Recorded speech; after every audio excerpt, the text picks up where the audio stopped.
Marami ang nasiyahan matapos ng manganak ang actress na si Jessie Mendiola sa anak nitong si Luis Manzano, kabilang na nga dito ang mga pamilya ni Luis, at isa na nga sa mga naging masaya ay ang kanyang amang si Edo Manzano.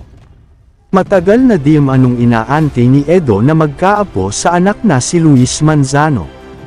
At ito nga, matapos ng isilang ni Jessie Mendiola ang apo ni Edo ay labis talaga ang kasiyahang nararamdaman ng ama ni Luis. Ito ang naging dahilan kung bakit biglang napasugod si Edo kung saan nga nanganak ang actress na si Jessie Mendiola. Nang dahil sa panganganak ni Jessie ay naging buo at nagkakasama-sama nga ang pamilya ni Luis kasama na ang inang si Vilma Santos. Marahil nga sa sobrang kasiyahang nararamdaman ni Edo ay nagulat ang lahat sa ginawa ni Edo, at ito nga ay ang pagyakap sa anak nito na si Luis at sinabihang, "Anak, magiging ama ka na."